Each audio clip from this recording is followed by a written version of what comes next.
नमस्कार. आपल्या भारतीय संस्कृतीमध्ये 16 संस्कारांना अतिशय महत्त्व आहे. आपला हिंदू धर्म, भारतीय संस्कृती ही पुनर्जन्माच्या सिद्धांताचा पुरस्कार करते आणि अर्भकाच्या गर्भधारणेपासून त्याचं व्यवस्थित संगोपन व्हावं आणि सुप्रजा निर्मिती व्हावी हा उद्देश डोळ्यासमोर ठेवून आपल्या पूर्वजांनी हे 16 संस्कार सांगितलेले आहेत. आता मुळात संस्कार दोन प्रकारचे आहेत, एक जीवन संस्कार आणि एक मृत संस्कार. त्यापैकी जीवन संस्कार जीवत संस्कार जे आहेत ते संस्कार म्हणून ओळखले जातात आणि हे 16चे 16 संस्कार हे जीवन संस्कार या गटातले. तर मृत संस्कार हे अंत्येष्टी म्हणून ओळखले जातात, ते वेगळ्या गटातले. आपण फक्त जीवन संस्कारातल्या 16 संस्कारांची आपण इथं चर्चा करणार आहोत. देश, काल, पंथ आणि परंपरा यानुसार संस्कारांची संख्या बदलत जाते. अंगिरस स्मृतीनुसार 25 संस्कार आहेत, तर गौतम धर्मसूत्रानुसार 40 संस्कार आहेत आणि व्यास स्मृतीनुसार 16 संस्कारांचं विवरण आलेलं आहे. व्यास स्मृतीला प्रमाण मानून षोडश संस्कार या नावाने 16 संस्कार या नावाने हे संस्कार प्रचलित झालेले आहेत. या संस्काराची गट विभागणी देखील पाहण्यासारखी आहे. म्हणजे पती पत्नीतला एकमेव संस्कार म्हणजे गर्भाधान. त्यानंतर गर्भ आणि गर्भिणीतली म्हणजे आईतले संयुक्त संस्कार कोणते, तर ते पुसंवन, अनवलोभन, सीमंत उन्नयन, दोहदपूर्ती आणि विष्णुबली. नंतर अर्भकाचा जन्म झाल्यानंतरचे त्या अर्भकाचे संस्कार त्याचे वेगळे झाले. ते नवजात अर्भकावरील संस्कार कोणते, तर ते जात कर्म, कर्णवेध, नामकरण, आंदोलन आरोहण.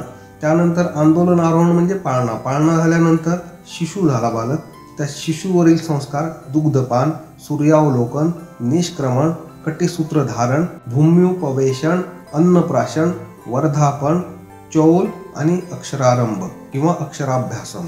8व्या वर्षातला महत्त्वाचा संस्कार आहे उपनयन. उपनयन म्हणजे मुंज, मौंज. आणि त्या गुरुकुलातल्या कुलगुरूंनी आपल्याला शिक्षण संपवून सुट्टी दिली, तो म्हणजे समावर्तन. तो संस्कार आहे समावर्तन. आणि समावर्तन मिळाल्यानंतर 16 संस्कारातला शेवटचा संस्कार आहे विवाह. आणखी एक महत्त्वाचा विषय असा आहे की स्त्रियांना किंवा स्त्री बालकाला संस्काराचा अधिकार आहे का, तर यमस्मृतीनुसार हा पूर्णपणे त्यांना अधिकार आहे. यमस्मृती काय म्हणते, पुराकल्पेषु नारीणाम मौजी बंधन मिष्यते अध्यापनंच वेदानाम सावित्री वचनम यथा. म्हणजे याचा अर्थ स्त्रियांना उपनयन, वेदाध्ययन, गायत्रोपदेश आणि इतर सर्व संस्कारांचा अधिकार आहे. 7व्या शतकातील प्रख्यात कादंबरीकार आणि कवी बाणभट्ट यांच्या कादंबरीमधील ब्रह्मसूत्रेण पवित्री कृत कायाम या उल्लेखावरून देखील स्त्रियांना उपनयन, वेदाध्ययन आणि इतर संस्कारांचा अधिकार आहे असा निष्कर्ष नाही. पण सध्याच्या परिस्थितीत आपण पाहतो की काही संस्कारांचा लोप झालेला आहे. तर मध्ययुगीन काळामध्ये जेव्हा आपला देश परकीय आक्रमणाखाली गेला, परकीय जोखडाखाली गेला आणि धार्मिक दृष्ट्या आणीबाणी लागली, इमर्जन्सी असं म्हणता येईल त्या काळात, धार्मिक दृष्ट्या आणीबाणी लागली, त्यावेळेस स्त्रियांच्या रक्षणासाठी, स्त्रियांच्या आणि धार्मिक रक्षणा, परकीय आक्रमणाखाली कुटुंब व्यवस्था वाचवण्यासाठी काही प्रथा सुरू झाल्या आणि काही संस्कारांचा लोप झाला. आणि अक्षर आरंभ किंवा अक्षराभ्यासम झाल्यानंतर स्त्रियांना, स्त्री बालकाला थेट विवाहापर्यंतचे संस्कार लोप पावले. त्यामध्ये बालविवाहासारखी प्रथा देखील सुरू झाली. चला आपण हे सगळे संस्कार पाहूया. पहिला संस्कार आहे गर्भाधान संस्कार. म्हणजे येणारी संतती निर्दोष असावी आणि ती विविध विघ्नांपासून मुक्त असावी यासाठी केला जाणारा लग्नानंतरचा, विवाहानंतरचा योग्य मुहूर्त पाहून केला जाणारा हा आद्य संस्कार आहे. यानंतरचा दुसरा संस्कार आहे पुसंवन. म्हणजे ज्यावेळेस कळतं की गर्भधारणा झाली आहे, म्हणजे त्यानंतर वीर्यवान म्हणजे बलसंपन्न संतती निपजण्यासाठी गर्भावरती 2ऱ्या किंवा 3ऱ्या महिन्यात केला जाणारा हा पुसंवन नावाचा संस्कार आहे. यानंतरचा हा जो तिसरा संस्कार आहे तो पुसंवन सोबतच नाहीतर 1 महिन्यानंतर केला जातो, तो आहे अनवलोभन. गर्भाला स्थैर्य प्राप्त व्हावं आणि कोणत्याही अदृश्य कारणामुळे गर्भनिराश होऊ नये यासाठी पुसंवन या संस्काराबरोबरच केला जाणारा हा संस्कार आहे. चौथा संस्कार आहे सीमंत उन्नयन. गर्भस्थ बालकाच्या ठिकाणी बुद्धिमत्ता प्रकट व्हावी, ते बुद्धिसंपन्न व्हावे यासाठी गर्भिणीच्या सीमंताद्वारे म्हणजे पंचसंधीद्वारे 4थ्या महिन्यात केला जाणारा हा संस्कार म्हणजे सीमंत उन्नयन. त्याचं नावच सीमंत, त्यामुळे सीमंत उन्नयन. जेव्हा गर्भाला 8वा महिना चालू होतो त्यावेळेसचा संस्कार आहे विष्णुबली. गर्भाचं उत्कृष्ट पोषण व्हावं, त्यात कोणतीही विकृती राहू नये आणि सुलभ प्रसूती व्हावी यासाठी 8व्या महिन्यात केला जाणारा हा विधी आहे. पोटात असणाऱ्या गर्भाला इच्छा असतात आणि तो सूक्ष्मरित्या त्याच्या आईला त्या समजत असतात आणि आईच्या रूपाने त्या प्रकट देखील होत असतात. त्यामुळे डोहाळ जेवण घालण्याची प्रथा आहे आणि डोहाळे म्हणजे त्या मातेची इच्छा पुरवणे, म्हणजे गर्भाची इच्छा पुरवणे या रूपाने घेतलं जातं. यानंतरचा संस्कार आहे अष्टमांगल्य.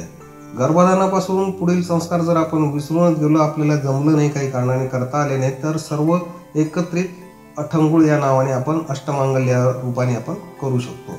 हा एक प्रकारे प्रायश्चित्तात्मक विधी आहे.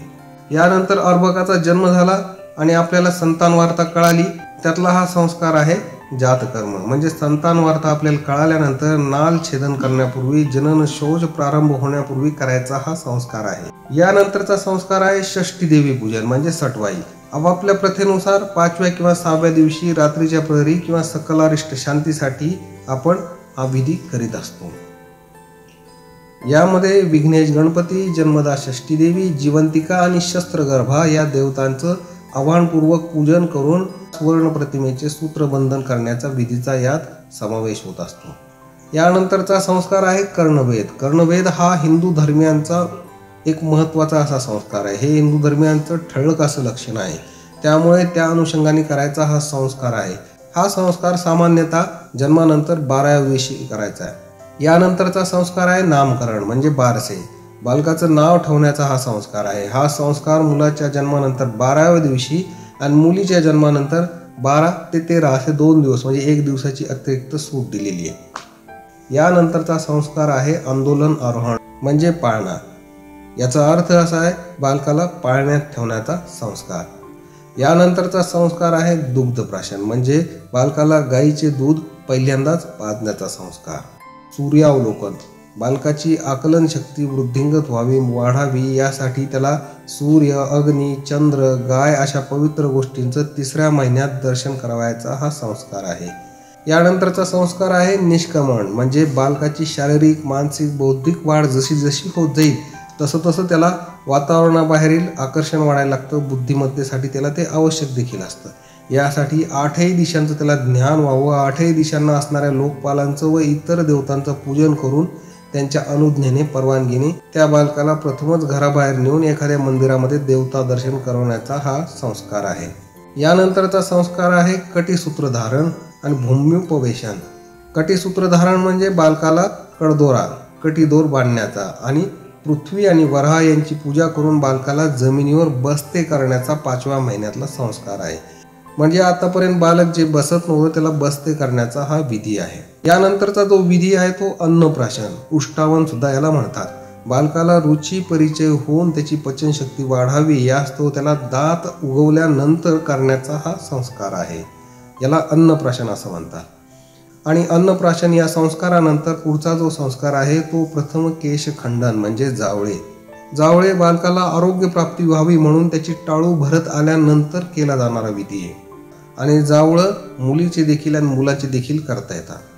हे सगळे विधी मुलं आणि मुली दोघांनाही सारखे आहेत. यानंतरचा संस्कार आहे वर्धापन म्हणजे वाढदिवस. बालकाच्या आयुष्य वृद्धीच्या उद्देशाने हा विधी बालकाच्या जन्मतिथीला केला जातो. यानंतरचा संस्कार आहे चौल म्हणजे चुडाकर्म म्हणजे बालक 3 वर्षाचं झाल्यानंतर आयुर्वृद्धी आणि तेजोवृद्धी होण्यासाठी चुडा किंवा शेंडी ठेवण्याचा हा संस्कार आहे. यानंतरचा महत्त्वाचा संस्कार आहे अक्षरारंभ किंवा अक्षर स्वीकार किंवा अक्षराभ्यासम. ज्ञानाचा स्रोत असलेल्या शारदेच्या प्रांगणामध्ये देवी सरस्वतीच्या सान्निध्यामध्ये देवी सरस्वतीच्या पूजनाने अक्षर परिचयाच्या रूपाने पहिलं पाऊल ठेवण्याचा 5व्या वर्षी केला जाणारा हा संस्कार आहे अक्षराभ्यासम, अक्षरारंभ. हा जरी तुमच्याच्याने राहून गेला असला तरी कुठल्याही देवी सरस्वतीच्या मंदिरात जाऊन तुम्ही हे करू शकता. यानंतरचा सर्वात महत्त्वाचा संस्कार आहे तो म्हणजे उपनयन. उपनयन म्हणजे व्रतबंध, मौजीबंधन किंवा मुंज आणि त्यासाठी गुरुकुलात प्रवेश म्हणून हा विधी व्रतबंध, मौजीबंधन असा आहे. उपनयन हिंदू धर्मातील प्रत्येकाला आवश्यक असं आहे. उपनयन म्हणजे मौजीबंधन झाल्यानंतरचा महत्त्वाचा विधी आहे समावर्तन म्हणजे सोडमुंज. म्हणजे याचा अर्थ असा आहे की तुम्ही गुरुकुल आश्रमामध्ये तुमचं अध्ययन पूर्ण केलं, कुलगुरूंनी तुम्हाला शिक्षण संपल्याची दिलेली परवानगी आणि घरी जाण्याची दिलेली परवानगी. आजच्या काळामध्ये म्हणजे TC घेण्यासारखा हा संस्कार आहे. याला समावर्तन म्हणजे सोडमुंज असं म्हटलं जातं. आणि सोडमुंज झाल्यानंतरचा महत्त्वाचा विधी आहे, महत्त्वाचा संस्कार आहे तो विवाह. धर्म, प्रजा, संपत्ती, पुरुषार्थ आणि सुप्रजा निर्मितीसाठी विवाह सोहळ्याचं नियोजन आहे. विवाह सोहळ्याचं महत्त्व आहे आणि धर्माच्या दृष्टीने विवाह सोहळा अत्यंत महत्त्वाचा विषय आहे आणि विवाहातून सुप्रजा निर्मिती व्हावी हेच धर्मशास्त्राला अभिप्रेत आहे.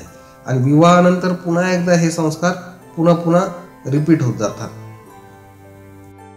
आपल्याला ही माहिती आवडल्यास चॅनलला लाईक करा, सबस्क्राईब करा आणि शेअर करा. धन्यवाद.